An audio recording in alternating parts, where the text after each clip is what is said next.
कभी सोचा है कि क्या हो अगर इतिहास एक सीधी लकीर में नहीं बल्कि एक गोले में घूमता हो? आज हम एक ऐसे ही आध्यात्मिक नजरिए को समझने की कोशिश करेंगे जिसके हिसाब से ये दुनिया एक 5000 साल का नाटक है जो बार बार अनंत काल तक खुद को दोहराता रहता है। तो चलिए सीधे इस कॉन्सेप्ट के दिल में उतरते हैं। ये है विश्व नाटक चक्र। इसे इस पूरे कॉस्मिक सफर का एक नक्शा समझिए।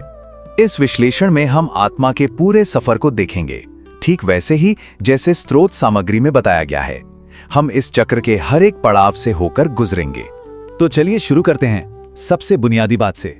इस सोच का आधार यह है कि समय सीधा नहीं बल्कि गोल है, एक चक्र की तरह, और हम सभी आत्माएं इस 5000 साल लंबे नाटक में एक्टर्स हैं जो बार बार अपना पार्ट प्ले करते हैं।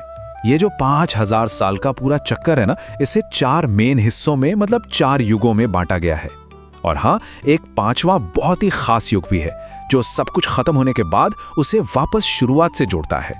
तो अब आगे बढ़ते हैं और देखते हैं कि इस चक्र का सबसे ऊंचा, सबसे बेहतरीन पॉइंट कौन सा था। एक ऐसा दौर जिसे धरती पर साक्षात स्वर्ग कहा गया है। स्वर्ण और रजत युग में ऐसा बताया गया है कि इंसान असल में देवता आत्माएं थे, मतलब एक ऐसी दुनिया जहां सिर्फ और सिर्फ शांति थी, पवित्रता थी और खुशहाली थी। इस नजरिए के हिसाब से ये कोई कहानियों वाला युग नहीं था बल्कि एक हकीकत थी, एक ऐसा बीता हुआ कल जहां जिंदगी के हर पहलू में परफेक्शन था।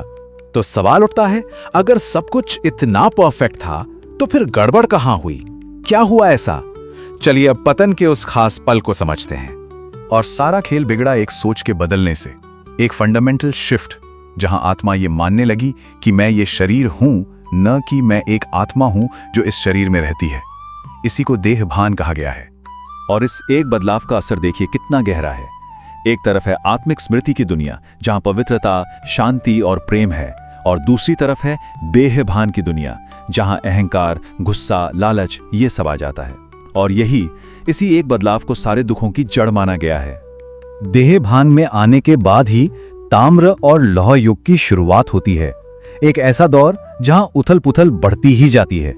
जब आत्माएं अपने असली स्वरूप को भूल गईं, तो एक खोज शुरू हुई, सच की खोज, किसी परम शक्ति से जुड़ने की खोज। और इसी खोज से दुनिया में अलग अलग धर्मों की स्थापना हुई। इस युग को चक्र का सबसे निचला पॉइंट कहा गया है। वो समय जब इंसानियत पूरी तरह से अंधेरे और दुख में खो जाती है और बाहर निकलने का रास्ता ढूंढती है।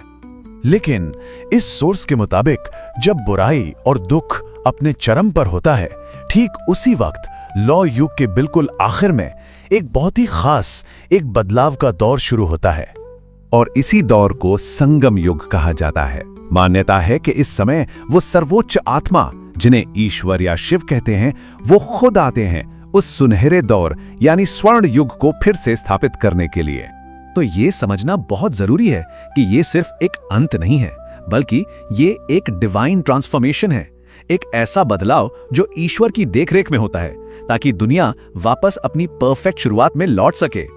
अब सवाल ये है कि इस महान बदलाव का तरीका क्या है, इसके लिए रास्ता क्या बताया गया है? और इसका रास्ता है राजयोग ध्यान।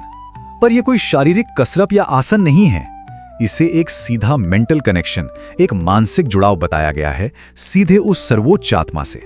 तो इसके स्टेप्स क्या हैं? पहला, खुद को शरीर से अलग एक आत्मा, एक ज्योति बिंदु समझना है। दूसरा, उस परम आत्मा को याद करना है जो खुद भी एक ज्योति बिंदु और सारी शक्तियों का सोर्स है।